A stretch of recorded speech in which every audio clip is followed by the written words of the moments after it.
Well, it's Saturday, March 13th, and maybe doing a Jack Daniel's 100% week isn't the best idea a week after you get the Pfizer shot. Definitely tired today. I was tired yesterday, but still getting it done because routine trumps motivation. Heading up here to the hill, doing a 100-minute chug, 5-minute run, 5-minute walk. Trying to up my mileage. Of course, this whole week has been more miles. Been putting some miles on my stationary bike. Yesterday, watched the NCAA championships. It's interesting. They had the mile heats. I'm so glad they run the mile. And they were saying in the men's race, there was like 37 guys broke 4 minutes for the mile this year. So they had 2 heats. One heat was pretty fast, where they all smoked it. The other heat was slow. Never understand why people jog in championship races and wait for a kick. So even if you got a kick, just make it a hard, honest effort. And you definitely saw that in the women's race. Both the distance races were impacted because cross-country championship is Monday.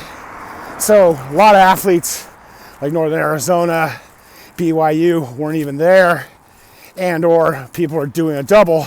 Young man who won the 5K from Iowa State.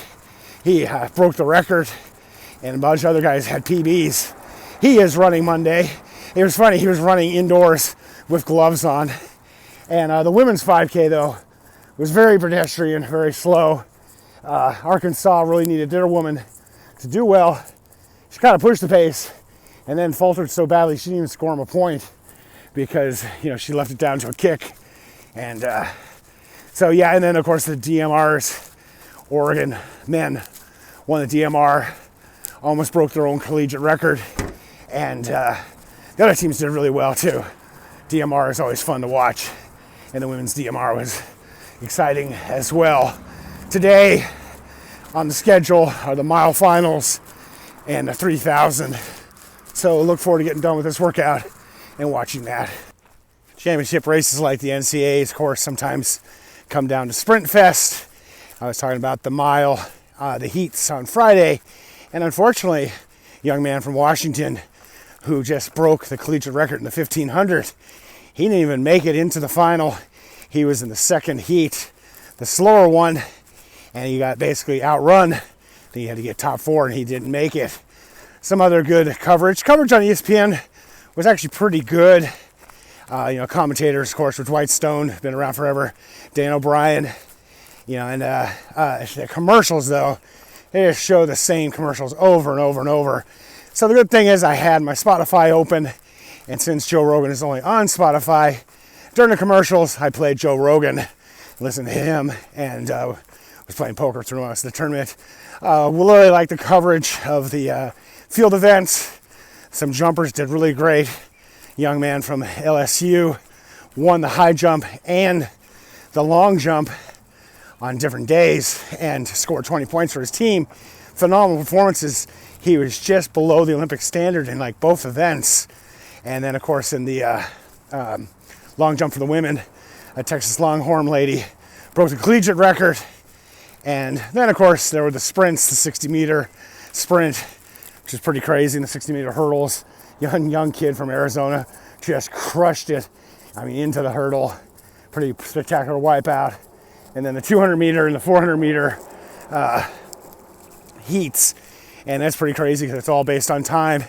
And the track has a pretty good bank in it. It's a 200-meter track, but there's a part, like in your outside lane, you kind of go uphill, downhill. So it's very weird watching sprints. Only have 3 or 4 competitors at a time. And all in all, enjoyable experience. It was kind of interesting. I always like watching the jumps and the throws. And one thing is I coached at Bakersfield High 2006, 2009. And as a distance coach in track, there's many days when you're just sending your athletes out to go do miles. And so you got nothing else to do.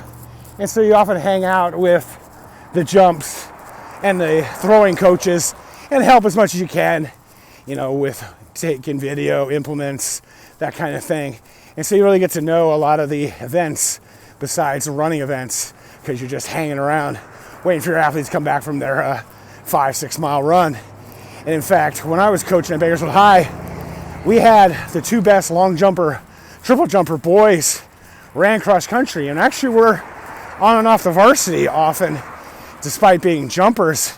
And same thing with the girls. We had a couple really good jumpers on our cross country team, and they did very well in like the JV races. So it was good to see those young men and women out there. So I've always enjoyed watching the field events, and looking forward to getting done with this 10 miler. I'm about mile 6, and got to get home so I can watch that on ESPN. I think it starts like at 10:20, and probably play some poker too. You get an automatic berth into tomorrow's final. Bogue also starting to struggle. Here comes Sean Dolan on the outside, making his second run. And Tom Dodd of Michigan also making it look tough for Suleiman. Now Suleiman back to 4th, now checking to see where he's at. Can he automatically qualify?